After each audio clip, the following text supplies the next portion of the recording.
Hey guys and gals, how you doing today? This is Sweet Motorhomes, and I have, I guess, what would be a very important video. But take a look at this right here.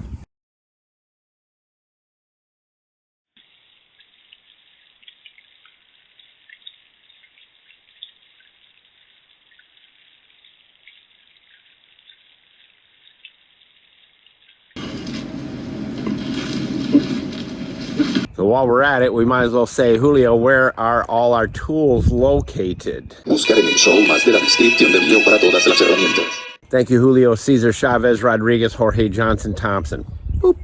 All right, here is the deal. I don't really know how to say this, but you took a look at those pictures. Let me have another one up here for you. Never in a million years did we expect that would happen. That's once in a century. So since we moved down here to Pensacola, we haven't been winterizing our motorhome, which is right here. Now here's the deal. Never did we ever think that it would snow 5, 6, 7, 8 inches. I don't know what it did, but it was a lot. And we don't winterize it.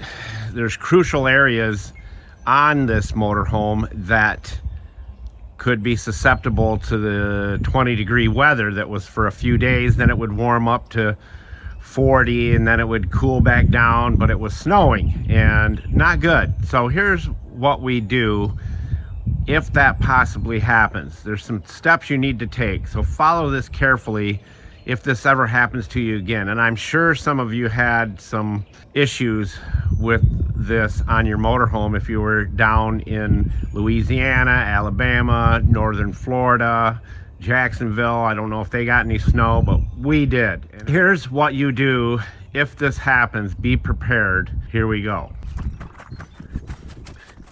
Now we do have a 220 plug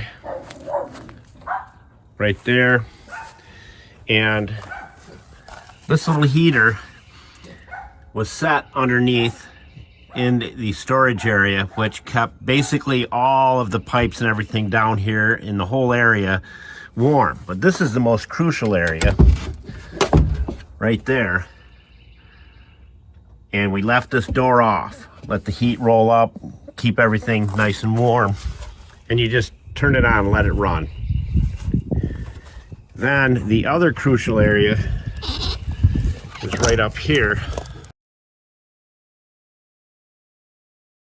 It is a heating pad, and what we did was stuffed a old sweatshirt up in there, put the control up in there,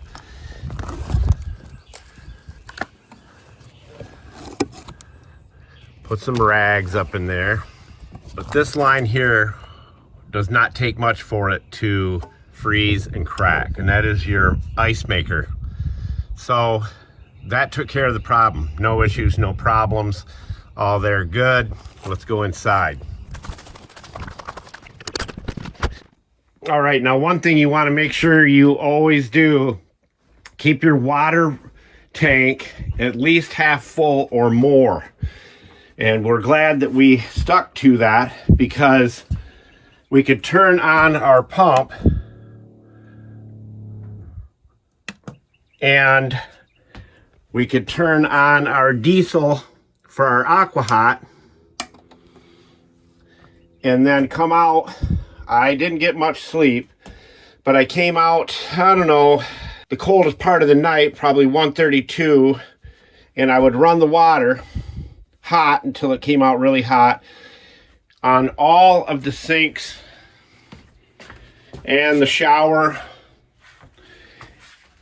that sink, and then flush the toilet. But you leave the doors open to the sinks so that you can keep it warm up underneath. And how we did that was another one of these heaters plugged in right there.